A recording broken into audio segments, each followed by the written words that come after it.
Esta fotografía fue tomada en 1871 en el Hospicio de las Mercedes, en Buenos Aires, Argentina. La niña que ven es Ana María Vargas, de tan solo 9 años. Pero observen con atención esta imagen. Miren sus ojos, la rigidez de su postura, la expresión que simplemente no pertenece al rostro de una niña. Ana María Vargas desafió todo lo que los médicos de la era victoriana sabían sobre la mente humana. Su caso, aún hoy, más de 150 años después, sigue siendo un enigma inexplicable. Esta fotografía capturó uno de los misterios médicos más perturbadores y fascinantes del siglo XIX. Lo que le ocurrió a Ana María no puede explicarse con la medicina moderna, ni con la psicología, y tal vez nunca se comprenda del todo, pero la historia que están a punto de escuchar va más allá de cualquier caso médico ordinario. Es una historia que cuestiona los límites mismos de la realidad humana. Para comprender plenamente el caso de Ana María Vargas, debemos retroceder al mundo de 1871. Argentina, aún joven como nación, se recuperaba de las heridas de las guerras civiles que habían fragmentado el país apenas unas décadas antes. Buenos Aires era una ciudad en transformación, un crisol de inmigrantes europeos, principalmente italianos y españoles, que llegaban huyendo de la pobreza y buscando un futuro en el nuevo mundo. La psiquiatría estaba en sus inicios más primitivos y brutales. Los asilos, como el Hospicio de las Mercedes, eran lugares oscuros y aislados donde aquellos considerados perturbados mentales eran literalmente escondidos de la sociedad. No existía una comprensión real de las enfermedades mentales, los trastornos psicológicos o el desarrollo infantil. Todo lo que no encajaba en las normas sociales era encerrado y olvidado. El Hospicio de las Mercedes, donde Ana María pasaría sus últimos años, era una de estas instituciones siniestras. Construido en un terreno que antes albergaba estancias coloniales, cargaba no solo con los estigmas de la medicina primitiva, sino también con los ecos oscuros de la historia argentina. Sus corredores habían presenciado tratamientos que hoy consideraríamos tortura, baños prolongados en agua helada, restricciones físicas extremas, aislamiento sensorial y experimentos médicos cuestionables. Fue en este entorno opresivo y científicamente limitado donde Ana María Vargas se convirtió en uno de los casos más documentados y perturbadores de la psiquiatría del siglo XIX. Es importante entender que los médicos de la época, por más bien intencionados que fueran, simplemente no poseían las herramientas conceptuales ni tecnológicas para comprender lo que observaban.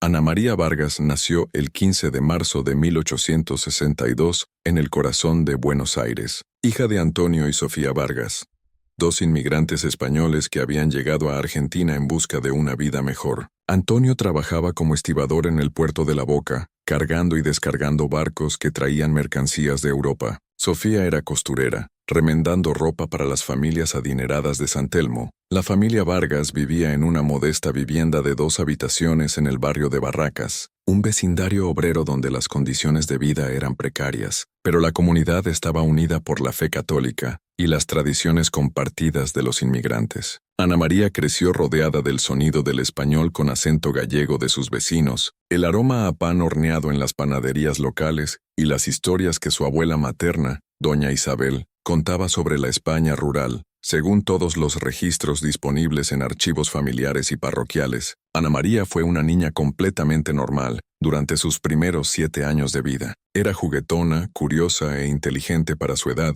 pero dentro de los parámetros esperados para una niña de su origen social y época. Jugaba con muñecas de trapo hechas por su madre, ayudaba con tareas domésticas sencillas y asistía a misa los domingos en la iglesia de San Pedro Telmo, donde aprendió oraciones básicas en latín. Las maestras de la escuela parroquial donde asistía la describían como una estudiante dedicada. Aunque no excepcionalmente brillante, aprendió a leer y escribir a un ritmo normal, mostraba interés en las historias bíblicas y se relacionaba bien con otros niños. No había nada en su comportamiento, desarrollo o personalidad que sugiriera los eventos extraordinarios que estaban por venir.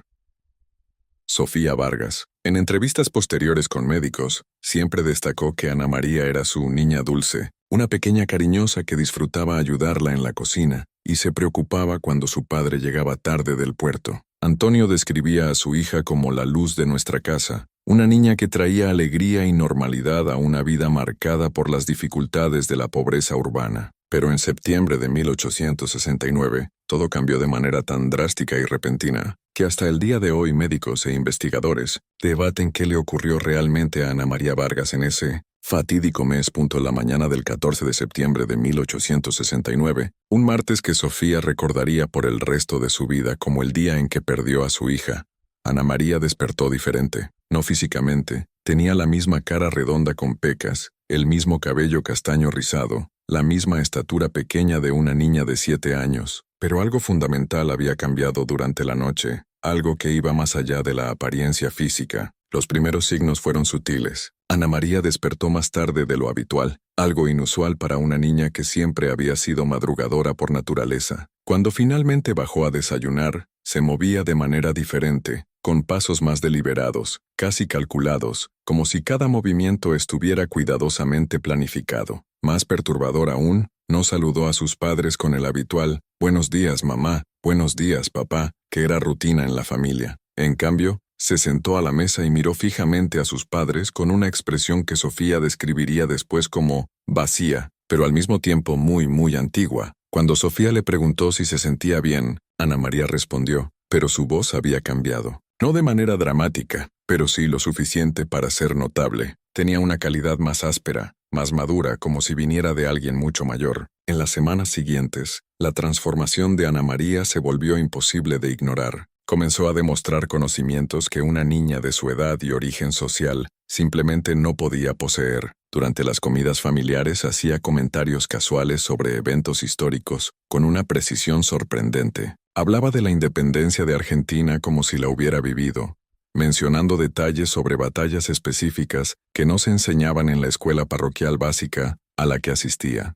Más desconcertante aún, Ana María comenzó a mostrar familiaridad con la filosofía griega antigua. Citaba a Aristóteles y Platón, no como una niña que hubiera memorizado frases, sino como alguien que comprendía genuinamente conceptos filosóficos complejos. Cuando Antonio, confundido, le preguntó dónde había aprendido esas cosas, Ana María simplemente sonrió, una sonrisa que sus padres comenzaron a temer, y respondió que siempre había sabido esas cosas. El conocimiento religioso de Ana María también se expandió de manera inexplicable. Comenzó a recitar pasajes completos de la Biblia en latín, no solo las oraciones simples que había aprendido en la iglesia, sino pasajes oscuros del Antiguo Testamento que incluso los sacerdotes necesitaban consultar en libros. Cuando el padre Miguel Fernández, de la iglesia de San Pedro Telmo, puso a prueba sus conocimientos, quedó atónito al descubrir que Ana María podía discutir teología compleja con la profundidad de un seminarista avanzado. Pero quizás lo más perturbador era el conocimiento que Ana María demostraba sobre las personas a su alrededor. Sabía secretos íntimos de vecinos y conocidos familiares, información que nadie le había compartido. Mencionaba casualmente problemas matrimoniales entre parejas del vecindario, deudas financieras ocultas e incluso indiscreciones morales que, supuestamente, nadie conocía. Aunque el conocimiento imposible de Ana María ya era lo suficientemente inquietante, pronto quedó claro que su transformación tenía aspectos mucho más oscuros. Comenzó a mostrar un interés mórbido por la muerte y el sufrimiento, completamente ajeno a la dulce personalidad que había exhibido durante sus primeros 7 años. Ana María empezó a hacer preguntas detalladas sobre cómo morían las personas, no con la curiosidad natural de una niña sobre la mortalidad, sino con preguntas específicas y técnicas sobre métodos de ejecución, torturas medievales y enfermedades fatales. Describía con una precisión aterradora las prácticas de tortura de la Inquisición española, métodos de asesinato de culturas antiguas e incluso técnicas de momificación egipcia. Lo más alarmante era que parecía disfrutar de estas descripciones. Sus ojos brillaban cuando hablaba de sufrimiento, y sonreía de una manera que hacía que los adultos a su alrededor sintieran un escalofrío. No era la sonrisa inocente de una niña, sino algo calculado, casi sádico.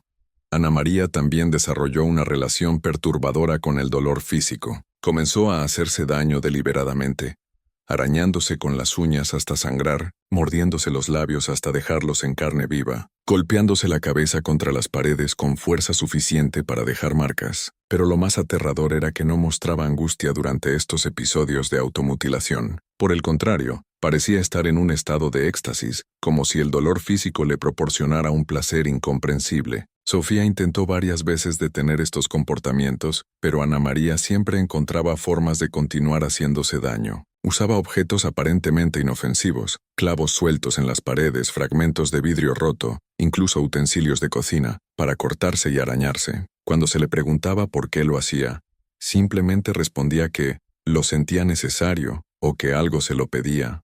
El comportamiento de Ana María hacia los animales también cambió drásticamente. Antes había sido gentil con los gatos callejeros del vecindario y con el perro de los vecinos. Tras la transformación, los animales comenzaron a evitarla activamente. Los perros ladraban cuando se acercaba, los gatos huían, e incluso las palomas parecían evitar volar cerca de ella.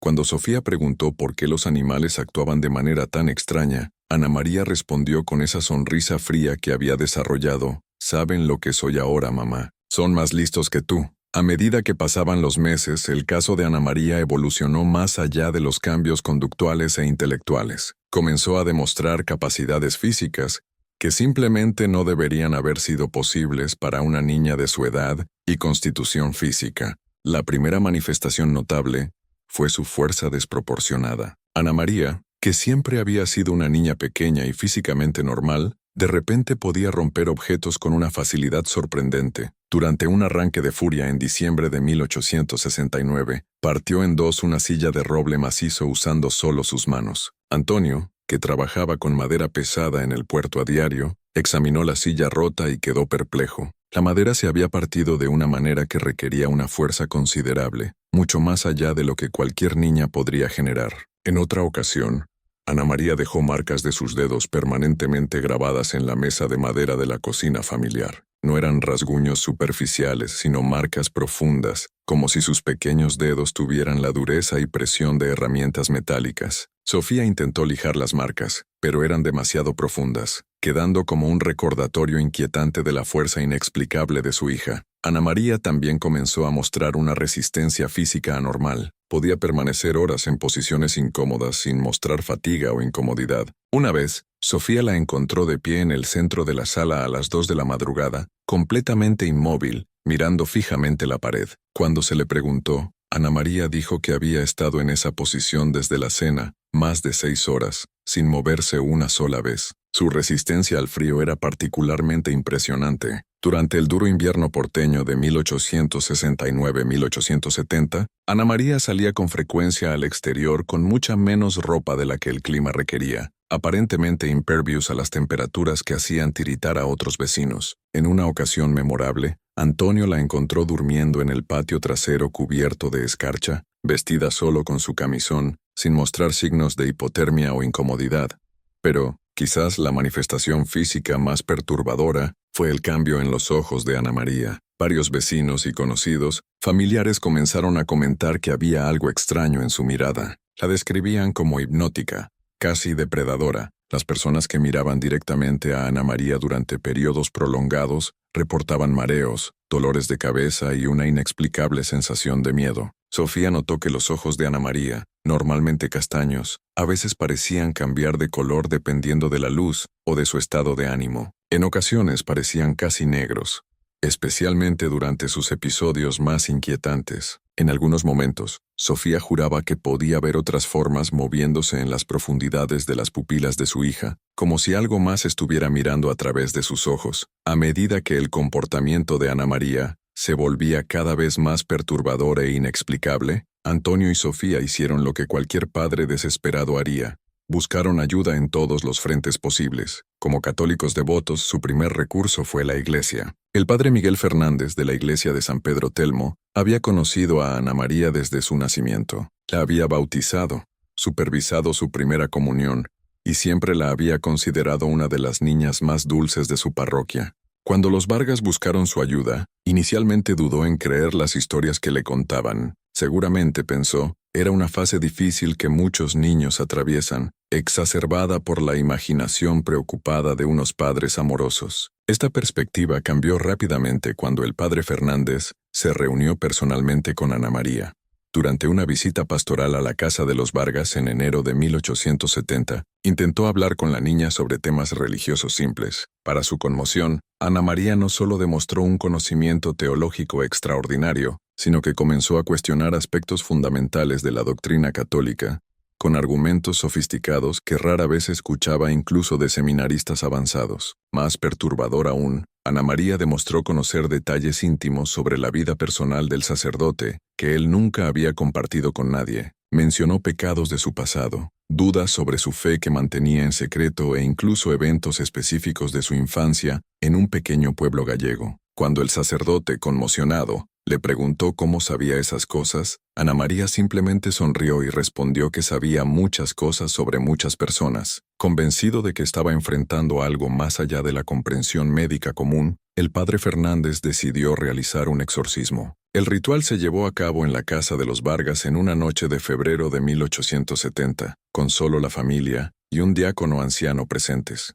Lo que ocurrió durante esta ceremonia fue tan perturbador que el padre Fernández nunca habló públicamente al respecto, mencionando solo en sus diarios personales, descubiertos décadas después, que fue la experiencia más aterradora de toda mi vida sacerdotal. Durante el exorcismo, Ana María no reaccionó como los manuales religiosos sugerían que debería hacerlo una persona poseída. No mostró agonía, no se retorcía, no gritaba ni blasfemaba. En cambio se rió, una risa fuerte y resonante que parecía provenir de múltiples voces simultáneamente. Y luego, para el absoluto horror del sacerdote, comenzó a recitar el ritual de exorcismo junto con él, palabra por palabra, en latín perfecto, anticipando cada línea antes de que él la pronunciara. Tras el exorcismo fallido, los Vargas recurrieron a la medicina, esperando que la ciencia pudiera ofrecer explicaciones que la religión no había proporcionado. Buscaron al doctor Eduardo Ramírez, uno de los pocos médicos en Buenos Aires que se especializaba en trastornos mentales y había estudiado en Europa,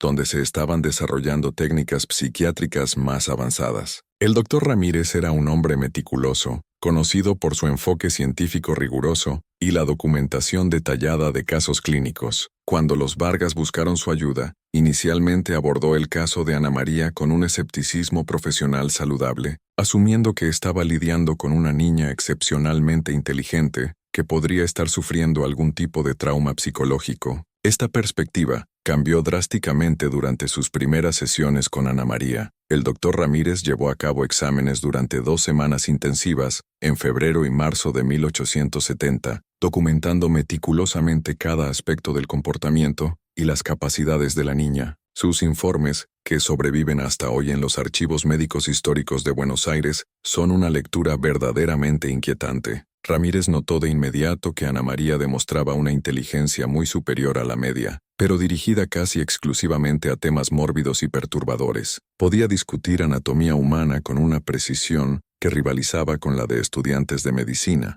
describir enfermedades raras con una exactitud sintomatológica, e incluso sugerir tratamientos médicos que estaban a la vanguardia de la medicina de la época. Durante las sesiones, Ana María dibujaba y escribía constantemente, pero sus creaciones artísticas no eran las flores, casas o animales típicos de los niños de su edad. En cambio, producía imágenes detalladas de esqueletos humanos anatómicamente correctos, escenas de muerte y descomposición, y figuras humanas en posiciones de extrema agonía. Sus dibujos eran técnicamente competentes de una manera que no debería haber sido posible para una niña sin formación artística formal. El doctor Ramírez quedó particularmente intrigado por los escritos de Ana María. Escribía con fluidez en varios idiomas que nunca había estudiado, incluyendo latín, griego antiguo e incluso jeroglíficos egipcios rudimentarios. Cuando se le preguntaba dónde había aprendido estos idiomas, simplemente respondía que las palabras le llegaban cuando necesitaba usarlas. Pero lo que más perturbó al doctor Ramírez fueron los ojos de Ana María.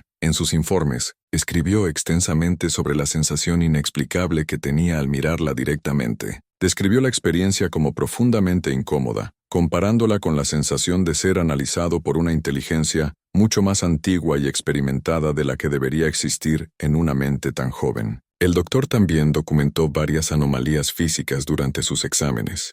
La temperatura corporal de Ana María era consistentemente más baja de lo normal, pero no mostraba signos de hipotermia. Su pulso era anormalmente lento pero regular. Más extraño aún, las plantas en su consultorio comenzaron a marchitarse cuando Ana María estaba presente por periodos prolongados, incluso cuando todas las demás condiciones ambientales permanecían constantes. El evento que finalmente llevó a la internación de Ana María en el Hospicio de las Mercedes ocurrió en una noche particularmente fría de febrero de 1870. Fue un incidente tan extraño e inexplicable que convenció incluso a los más escépticos de que Ana María necesitaba atención médica especializada inmediata. Antonio Vargas despertó a las 3 de la madrugada, con una extraña sensación de que algo estaba mal. La casa estaba demasiado silenciosa, y notó que el aire parecía particularmente frío, incluso considerando que era el pico del invierno porteño. Se levantó para revisar a la familia y descubrió que Ana María no estaba en su cama. Tras buscar por toda la casa sin encontrarla, Antonio miró por la ventana de la cocina y vio una pequeña figura de pie en el patio trasero cubierto de escarcha. Ana María estaba en el centro del patio, completamente inmóvil, vestida solo con su camisón de algodón blanco. Estaba en medio de una tormenta de viento frío que había comenzado durante la noche, y su cuerpo ya estaba parcialmente cubierto de escarcha. Lo que más sorprendió a Antonio fue la postura de Ana María. Estaba de pie con los brazos extendidos hacia el cielo, como si abrazara la tormenta. Su cabeza estaba inclinada hacia atrás, mirando directamente al cielo nocturno, y permanecía completamente inmóvil a pesar de los fuertes vientos. Antonio corrió al exterior, esperando encontrar a su hija en un estado de hipotermia severa o algo peor, pero cuando la alcanzó, quedó conmocionado al descubrir que, a pesar de haber estado en la tormenta durante varias horas, Ana María no temblaba ni mostraba signos de incomodidad por el frío. Su piel estaba helada al tacto, pero respiraba normalmente y parecía completamente consciente. Cuando Antonio intentó llevarla adentro, Ana María giró lentamente para mirarlo. Lo que vio en ese momento lo perseguiría por el resto de su vida. Los ojos de Ana María eran completamente negros, no solo con pupilas dilatadas, sino completamente negros, como si no hubiera iris ni blanco visible. Y cuando habló, su voz resonó de una manera que parecía provenir no solo de su garganta, sino del mismo aire a su alrededor. Miró directamente a Antonio con esos ojos imposibles y dijo palabras que él repetiría a los médicos por el resto de su vida. Las estrellas están casi alineadas, papá, y cuando se encuentren en la posición correcta, finalmente entenderás que Ana María nunca existió realmente. Ella solo fue una preparación para algo mucho más importante. A la mañana siguiente, tras una noche sin dormir y varias horas de discusión desesperada entre Antonio, Sofía, el padre Fernández y el doctor Ramírez, se tomó la decisión más difícil de la vida de los Vargas. Ana María sería internada en el Hospicio de las Mercedes. La decisión no se tomó a la ligera. Todos los involucrados reconocieron que estaban lidiando con algo que escapaba a su comprensión. El padre Fernández admitió que sus recursos espirituales habían resultado insuficientes. El doctor Ramírez confesó que nunca había visto un caso similar y necesitaba la infraestructura y los recursos de una institución especializada para tener alguna esperanza de entender la condición de Ana María. Para Antonio y Sofía, entregar a su única hija a las autoridades médicas fue una decisión que los destrozó emocionalmente, pero reconocieron que Ana María representaba un peligro no solo para sí misma, sino potencialmente para los demás. Sus demostraciones de fuerza sobrenatural, conocimientos imposibles y comportamientos cada vez más inquietantes creaban una situación insostenible. El Hospicio de las Mercedes fue elegido porque se consideraba una de las instituciones más avanzadas de América del Sur para tratar trastornos mentales. Bajo la dirección del doctor Ignacio Torres, el hospicio había implementado algunas de las técnicas más modernas de la psiquiatría europea y tenía recursos para una documentación médica extensiva. La mañana del 15 de marzo de 1870, exactamente un año después de su 8º cumpleaños, Ana María fue llevada desde su casa en Buenos Aires al Hospicio de las Mercedes. Cooperó completamente con el proceso, demostrando una extraña comprensión de la situación que estaba muy por encima de su aparente edad. Durante el viaje en carruaje al hospicio, Ana María permaneció en silencio la mayor parte del tiempo, mirando por la ventana con esa expresión antigua que se había convertido en su característica distintiva. Solo habló una vez, girándose hacia el doctor Ramírez que la acompañaba y dijo: «Vas a intentar fotografiarme, ¿verdad, doctor? Será interesante ver qué puede capturar tu cámara». El Hospicio de las Mercedes era una institución imponente y amenazante, construida en el estilo neogótico que dominaba la arquitectura institucional de la época. Ubicado en las afueras de Buenos Aires, el edificio principal se extendía por más de 1 kilómetro, con torres puntiagudas y ventanas arqueadas que creaban una silueta más parecida a un castillo medieval que a un hospital moderno. La institución había sido construida siguiendo los principios del llamado tratamiento moral, una filosofía psiquiátrica que prometía curar a los pacientes a través de una rutina estructurada, trabajo terapéutico y un entorno controlado. En teoría, era un enfoque revolucionario y humano para el tratamiento de enfermedades mentales.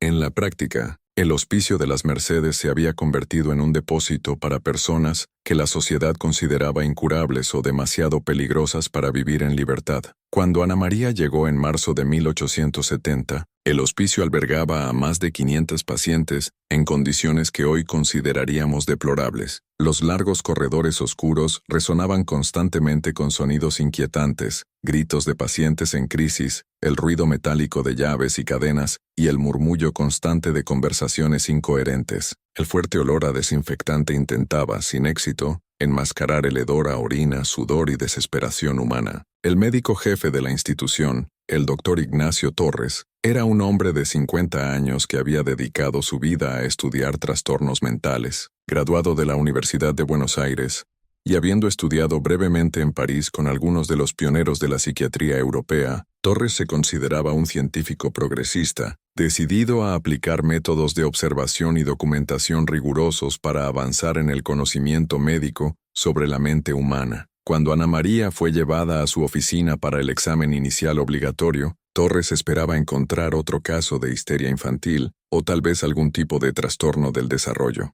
Había leído los informes del doctor Ramírez, pero mantenía un escepticismo profesional saludable respecto a las afirmaciones más extraordinarias contenidas en esos documentos. Esta perspectiva cambió drásticamente en los primeros minutos de su interacción con Ana María.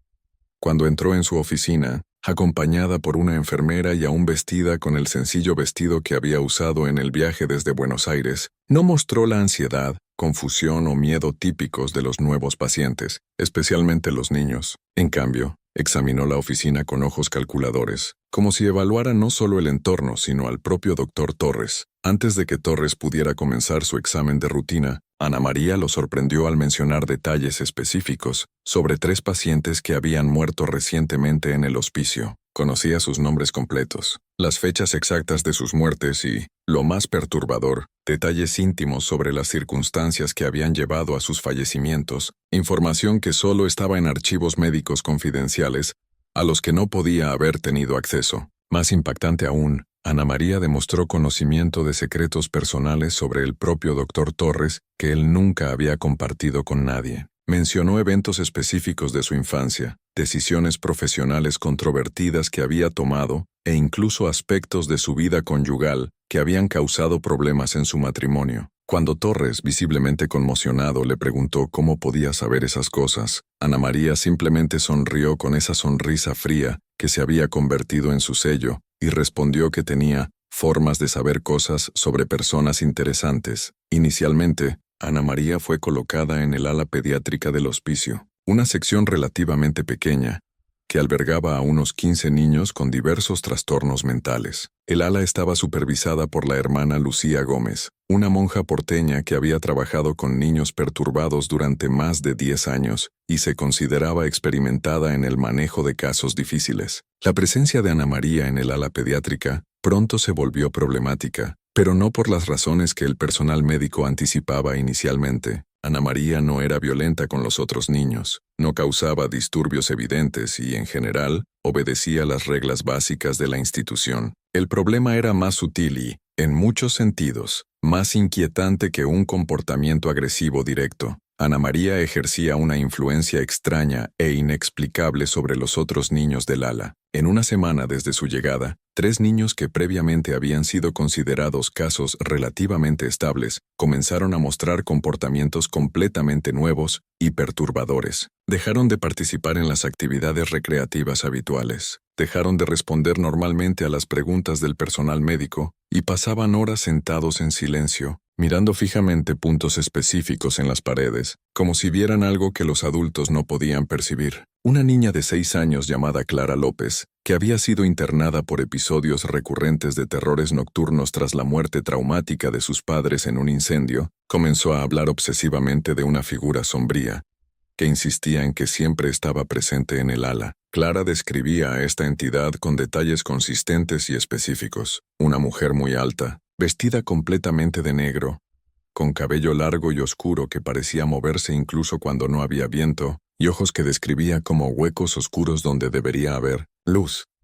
Lo más inquietante era que todos los niños que comenzaron a mostrar estos comportamientos extraños describían exactamente la misma figura, misma altura, misma apariencia, mismos detalles específicos sobre la ropa y las características físicas, como si todos estuvieran viendo precisamente lo mismo, algo invisible para los adultos, pero perfectamente real para ellos. La hermana Lucía inicialmente intentó descartar estas visiones como histeria colectiva o imaginación infantil exagerada, pero su preocupación aumentó cuando se dio cuenta de que estos niños también comenzaban a demostrar conocimientos que no deberían poseer. Hablaban de eventos de la vida de Ana María antes de su internación, mencionaban conversaciones específicas que ella había tenido con sus padres e incluso describían detalles sobre la casa de la familia Vargas en Buenos Aires, lugares que ninguno de ellos había visitado. Un niño de 9 años llamado Juan Morales, hijo de inmigrantes italianos que había sido internado por episodios de mutismo selectivo, de repente comenzó a hablar con fluidez sobre la infancia de Ana María en España, incluyendo historias sobre parientes que habían muerto antes de que ella naciera. ¿Cómo podía Juan saber esta información íntima sobre una familia hispano-argentina? ¿Cómo podían estos niños tener acceso a estos detalles personales? La situación se volvió aún más alarmante cuando los niños comenzaron a actuar de manera coordinada, como si siguieran instrucciones invisibles. Se movían por los corredores del ala en formaciones específicas, se sentaban en configuraciones geométricas particulares durante las comidas y, a veces, hablaban al unísono, recitando palabras en idiomas que ninguno de ellos había estudiado.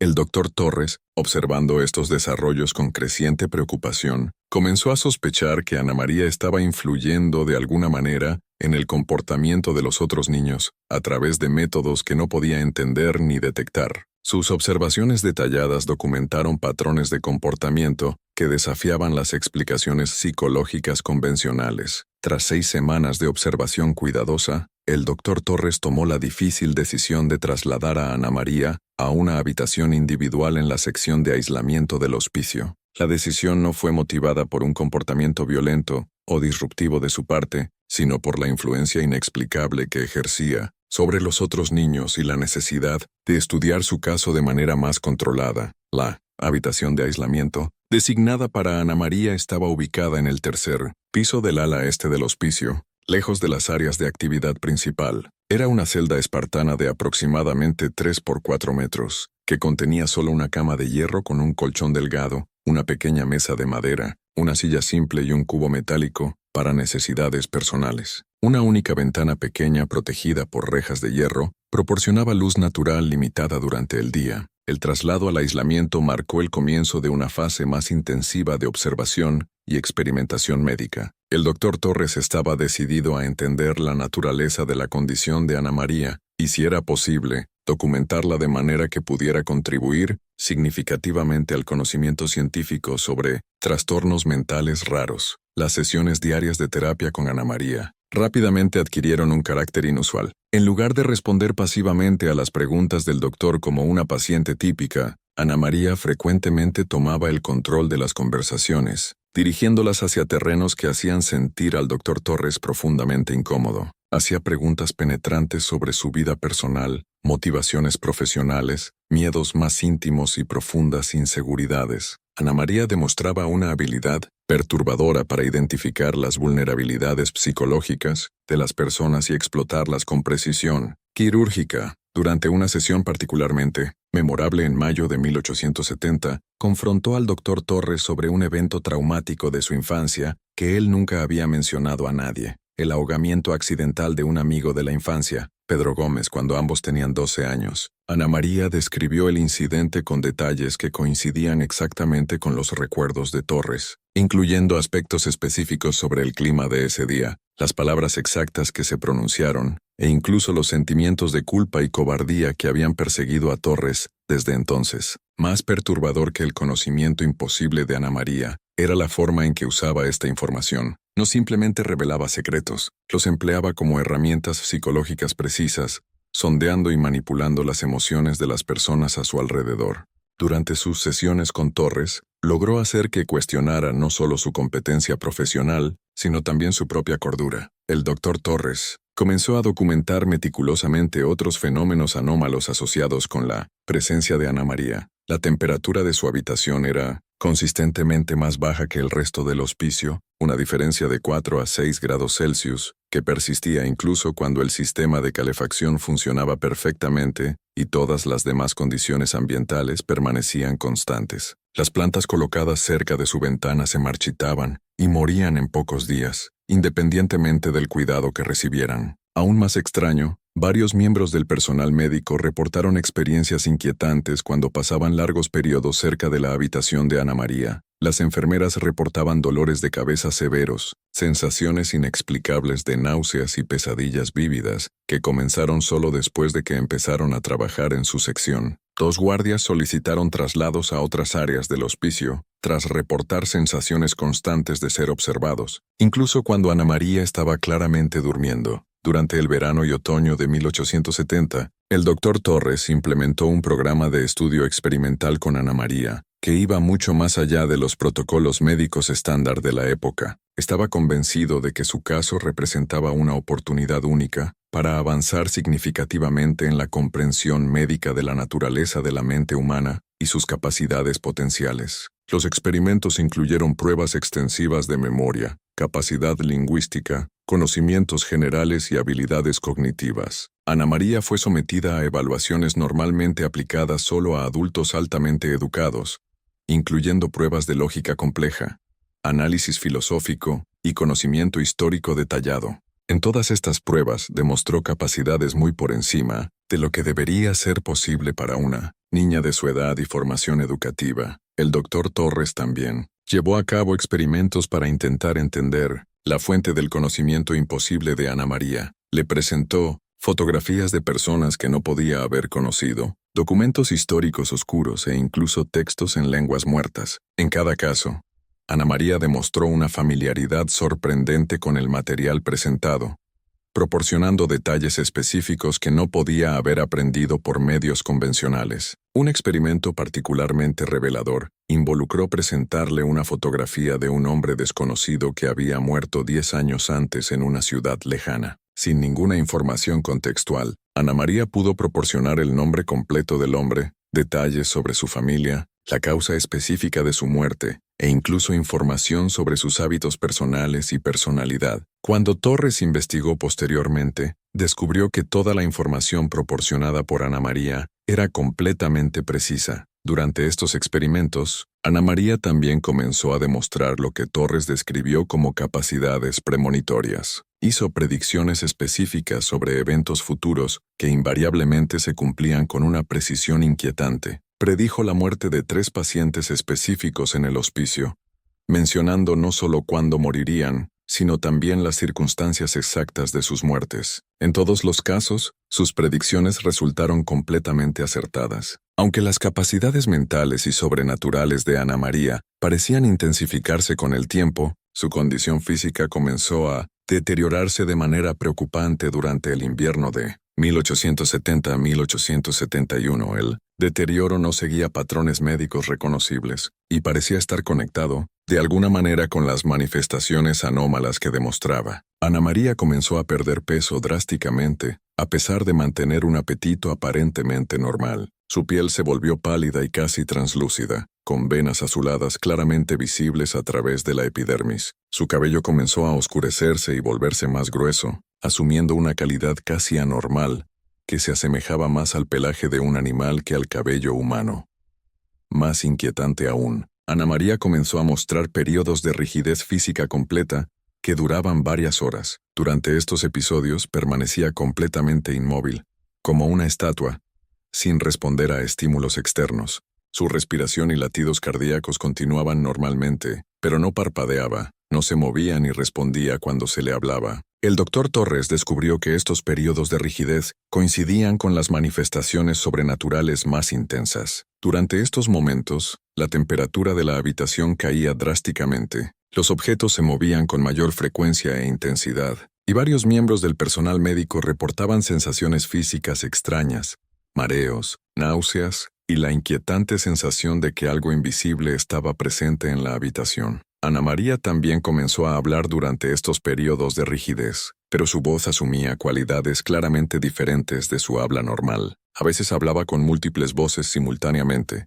creando un efecto armónico imposible que hacía que los oyentes se sintieran mareados. Otras veces, su voz asumía timbres e inflexiones claramente adultos, como si otras personalidades hablaran a través de ella. Durante estos episodios, Ana María revelaba información aún más específica e imposible sobre personas y eventos. Describía con detalles precisos eventos históricos ocurridos siglos antes de su nacimiento. Hablaba de personas que habían muerto décadas atrás como si las conociera personalmente e incluso hacía predicciones sobre eventos futuros que invariablemente se cumplían. Las predicciones de Ana María se volvieron particularmente precisas y inquietantes durante este periodo. Predijo la muerte de políticos importantes, desastres naturales con fechas y ubicaciones exactas, e incluso eventos personales en la vida de los miembros del personal médico. Todas sus predicciones se cumplieron exactamente como ella las había descrito. En mayo de 1871, tras más de un año estudiando a Ana María,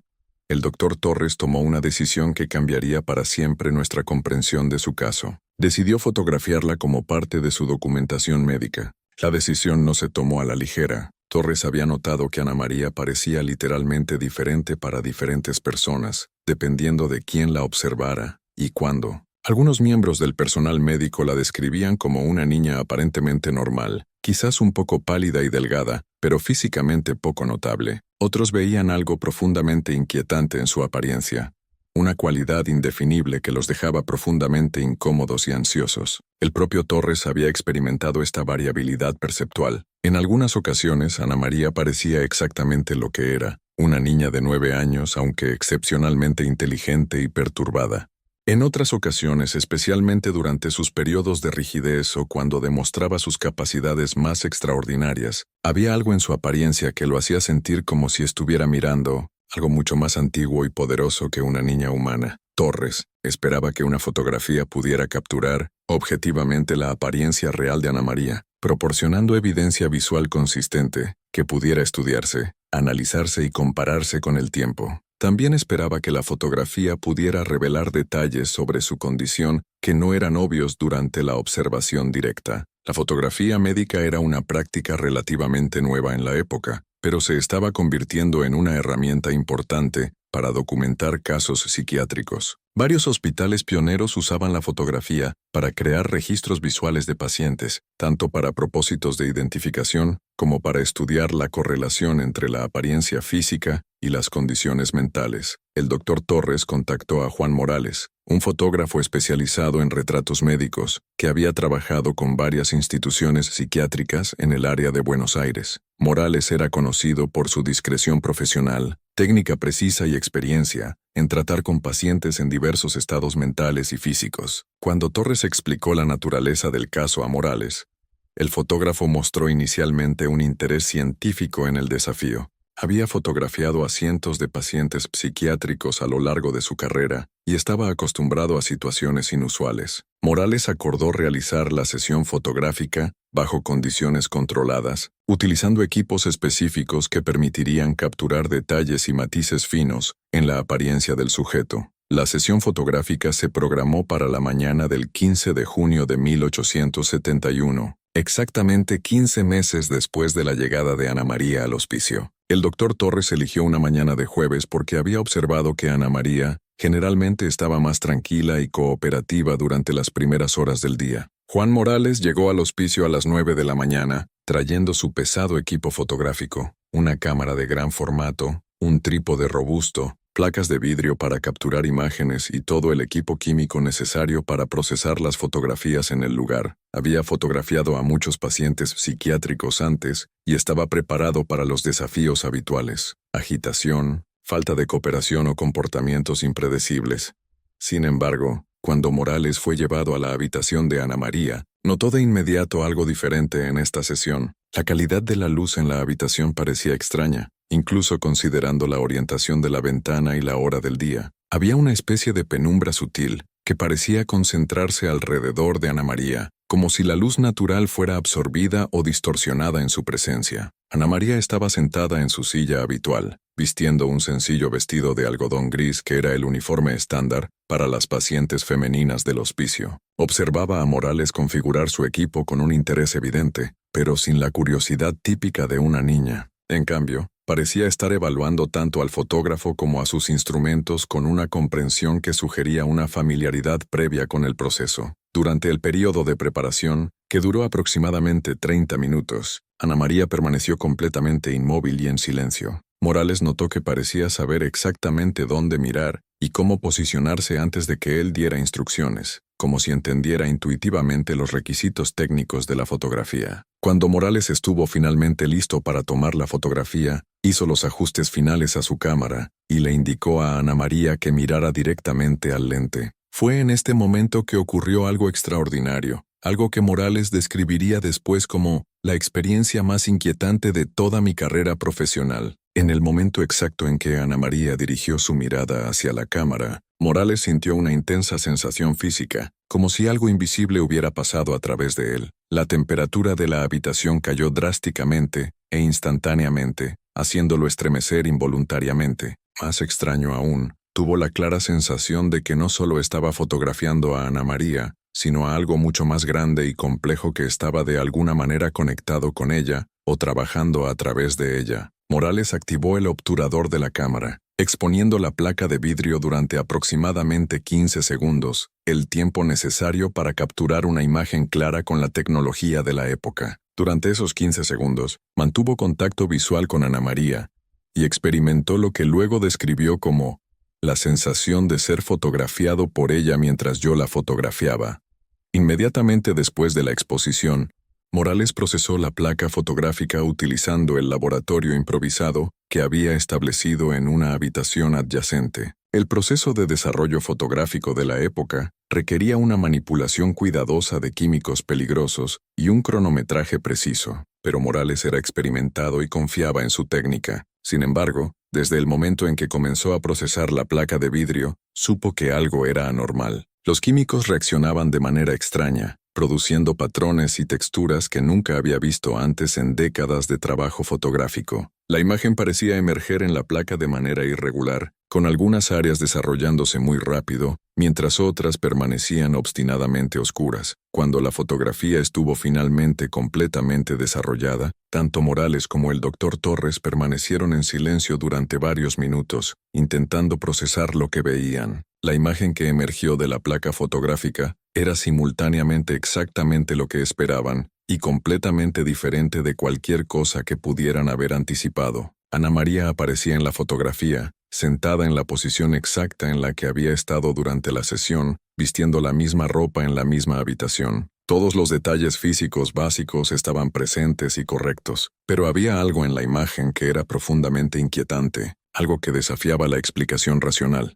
Los ojos de Ana María en la fotografía parecían mirar directamente a quien observara la imagen, independientemente del ángulo de visión. Más extraño aún, parecían tener una profundidad imposible, como si la fotografía hubiera capturado no solo la superficie de sus ojos, sino capas infinitas detrás de ellos. Los observadores reportaban la sensación de que podían caer dentro de esos ojos si los miraban demasiado tiempo. La expresión de Ana María en la fotografía también era desconcertante. No era exactamente la expresión que había mantenido durante la sesión, ni completamente diferente. Era como si la cámara hubiera capturado una expresión que estaba ligeramente fuera de fase con la realidad, revelando algo que estaba presente pero normalmente invisible. Más inquietante aún, al examinar la fotografía más de cerca, Morales y Torres comenzaron a notar detalles que no deberían estar presentes. Había sombras en la imagen que no correspondían a la iluminación real de la habitación durante la sesión. Formas vagas e indistintas parecían moverse en los bordes de la fotografía, como si otras presencias hubieran sido capturadas en la imagen. Junto con Ana María,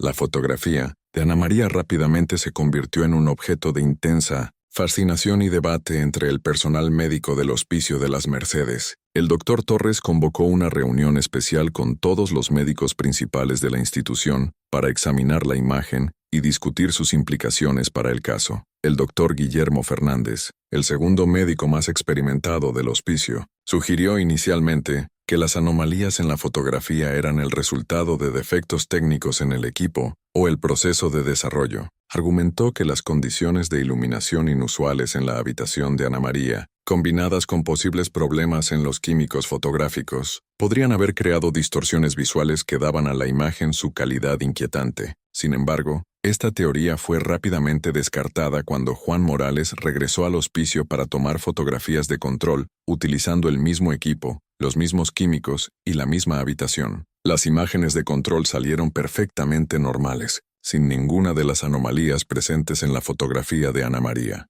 La doctora Elena Martínez, una de las pocas mujeres médicas que trabajaban en psiquiatría en ese momento, propuso una teoría más radical. Sugirió que Ana María podría estar sufriendo una condición neurológica extremadamente rara que afectaba no solo su mente, sino también su interacción física con el entorno. Martínez había leído sobre casos europeos de pacientes que supuestamente demostraban capacidades telequinéticas durante episodios psicóticos severos. Esta teoría ganó credibilidad adicional cuando el personal médico revisó sistemáticamente todos los fenómenos documentados asociados con Ana María: movimientos de objetos sin contacto físico, fluctuaciones de temperatura, efectos en plantas y otras personas. Martínez argumentó que una condición neurológica desconocida podría, teóricamente, producir campos bioeléctricos anómalos que causarían estos efectos.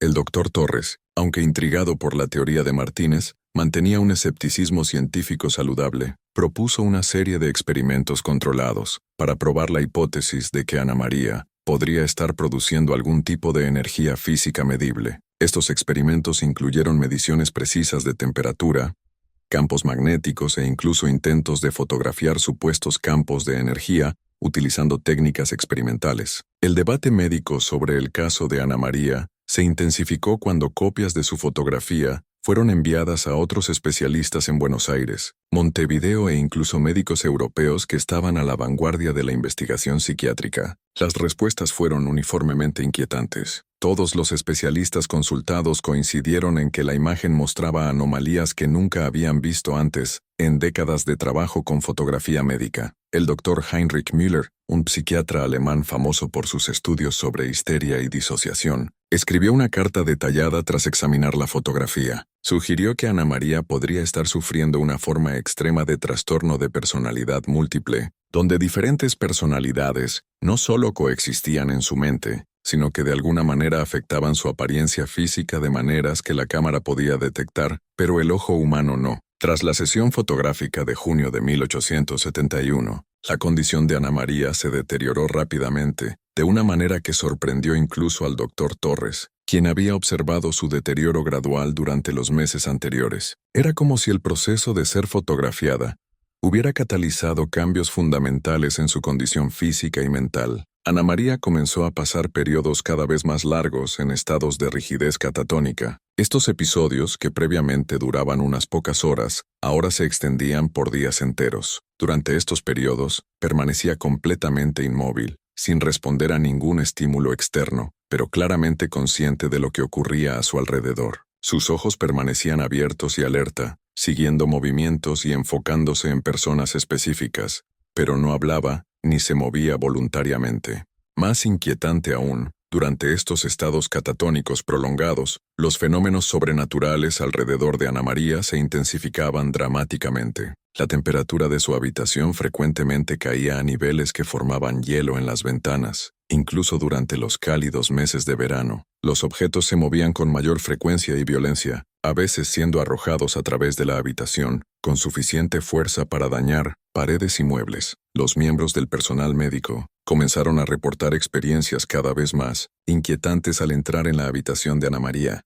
Varios reportaron escuchar voces susurrando en idiomas desconocidos, ver figuras sombrías moviéndose en su visión periférica y experimentar sensaciones físicas intensas como náuseas severas y vértigo debilitante. En agosto de 1871, la hermana Lucía Gómez, que había trabajado valientemente con Ana María durante meses, solicitó un traslado permanente a otra parte del hospicio. En su carta de solicitud de traslado escribió: «No puedo seguir trabajando cerca de esa niña con buena conciencia. Lo que le está ocurriendo a ella se está extendiendo más allá de su habitación, y temo por la seguridad de todos nosotros». El deterioro físico de Ana María también se aceleró tras la fotografía.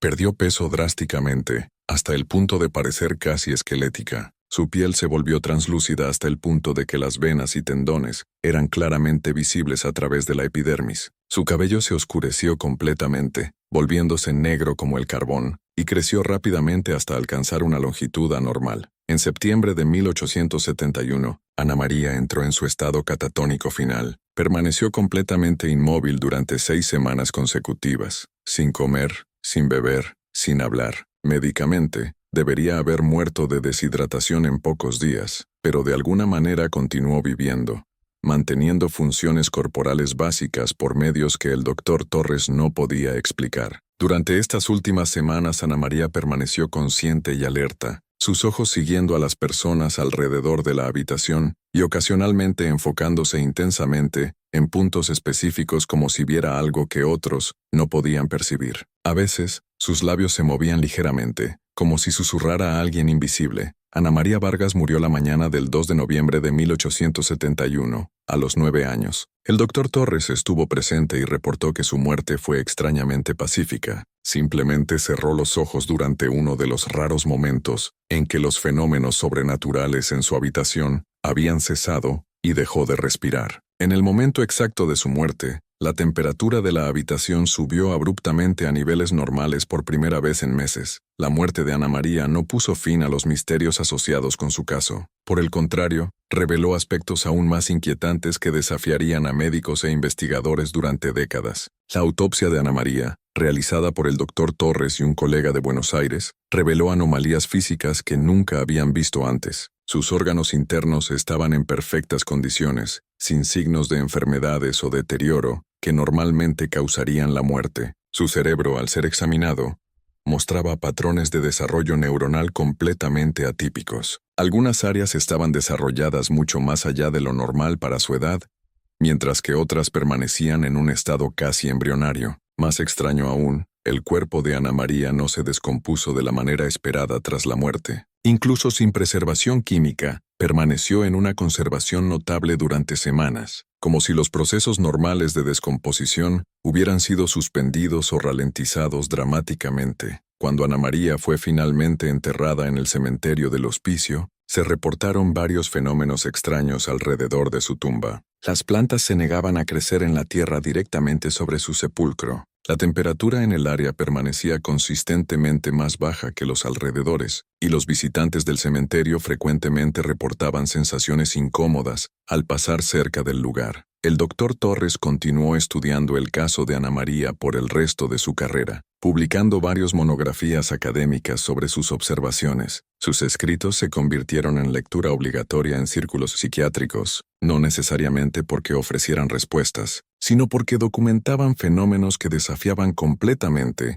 los paradigmas médicos de la época. La fotografía de Ana María se convirtió en uno de los documentos médicos más estudiados y debatidos del siglo XIX. Copias fueron enviadas a universidades e instituciones médicas en toda Europa y América, donde los especialistas intentaron, sin éxito, explicar sus anomalías visuales. Se propusieron varias teorías, desde defectos técnicos hasta fenómenos ópticos raros, pero ninguna pudo explicar completamente por qué la imagen tenía el poderoso efecto psicológico que producía en quien la observaba. Décadas después de la muerte de Ana María, los investigadores continuaron visitando los archivos del Hospicio de las Mercedes para estudiar su caso. Los informes médicos detallados del doctor Torres proporcionaron una riqueza de información sobre un caso que parecía desafiar la clasificación médica convencional. En 1923, más de 50 años después de la muerte de Ana María, el famoso psicólogo Carl Jung examinó su fotografía y los registros médicos asociados. Jung propuso que Ana María podría haber sido un ejemplo extremo de lo que él llamó sincronicidad,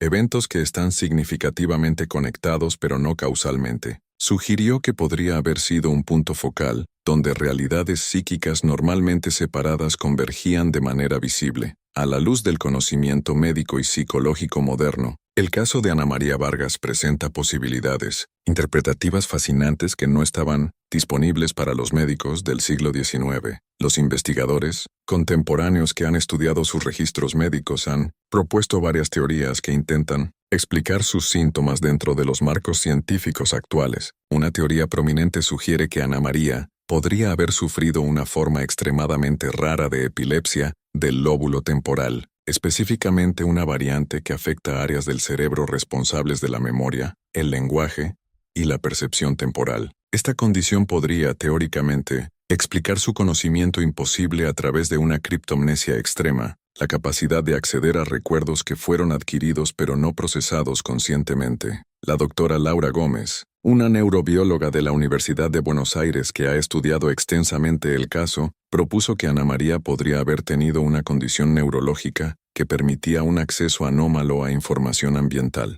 Gómez sugiere que ciertas condiciones raras pueden permitir a los pacientes procesar inconscientemente señales sensoriales sutiles, creando la impresión de conocimiento sobrenatural, cuando en realidad están interpretando microexpresiones, olores y otras señales ambientales con una precisión extraordinaria. Otra teoría moderna se centra en la posibilidad de un síndrome de Savant extremo combinado con una disociación severa. Algunos investigadores sugieren que Ana María podría haber desarrollado personalidades múltiples, cada una con acceso a diferentes conjuntos de habilidades y conocimientos. Esta teoría explicaría su capacidad para hablar idiomas que nunca estudió y demostrar conocimientos especializados en diversas áreas. Sin embargo, incluso las teorías más sofisticadas luchan por explicar completamente los aspectos físicos del caso de Ana María. Los fenómenos de temperatura, los movimientos de objetos y los efectos en el equipo fotográfico continúan desafiando la explicación científica convencional. Algunos investigadores modernos sugieren que Ana María podría haber sufrido una forma extrema de lo que ahora llamamos síndrome de persona altamente sensible, combinado con posibles anomalías bioeléctricas. Esta teoría propone que ciertas personas pueden producir campos electromagnéticos anómalos que afectan el equipo electrónico e incluso la temperatura ambiental. El caso de Ana María Vargas dejó un impacto duradero no solo en la medicina psiquiátrica, sino también en la cultura popular y los estudios paranormales. Su historia se convirtió en uno de los casos médicos históricos más documentados y debatidos, influyendo en generaciones de investigadores e inspirando innumerables investigaciones sobre los límites de la experiencia humana.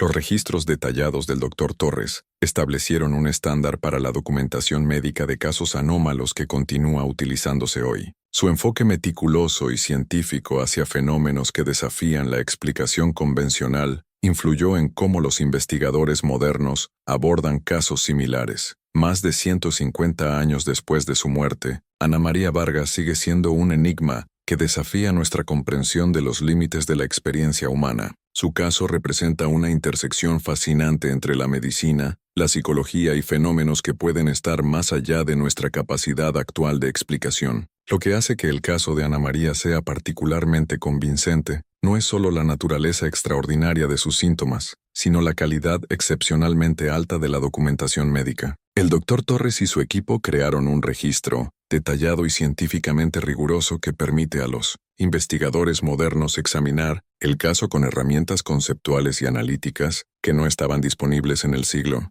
XIX. Cuando miramos la fotografía de Ana María hoy, seguimos viendo lo que los médicos de la época vieron, una imagen que es simultáneamente familiar y profundamente inquietante. Sus ojos parecen contener una inteligencia y experiencia que trascienden su aparente edad, y su expresión sugiere un conocimiento que una niña de 9 años no debería poseer. Las teorías modernas ofrecen explicaciones parciales para varios aspectos de su caso, pero ninguna teoría puede explicar completamente la totalidad de los fenómenos documentados. Esto no significa necesariamente que debamos recurrir a explicaciones sobrenaturales, pero sugiere que nuestra comprensión actual de la neurología, la psicología y la física puede aún ser inadecuada. Para casos extremos como el de Ana María, el caso de Ana María nos recuerda que la experiencia humana puede ser mucho más compleja y misteriosa de lo que nuestros modelos científicos actuales pueden explicar. Desafía nuestra tendencia a categorizar y explicar todo dentro de marcos familiares, y nos invita a mantener una mente abierta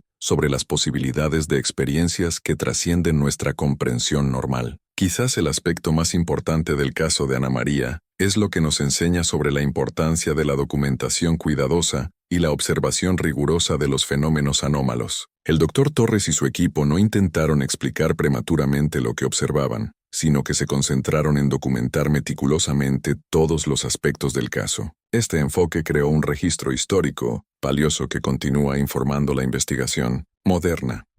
La fotografía de Ana María permanece como un testimonio visual de uno de los casos médicos más extraordinarios jamás documentados. Cada vez que miramos esta imagen, nos enfrentamos a preguntas fundamentales sobre la naturaleza de la realidad, los límites de la experiencia humana y los misterios que aún esperan ser descubiertos en las profundidades de la mente humana. Ana María Vargas vivió solo 9 años, pero su legado continúa desafiando e inspirando a los investigadores más de un siglo después de su muerte. Su historia nos recuerda que el mundo aún contiene misterios profundos y que algunas preguntas pueden ser más importantes que sus respuestas.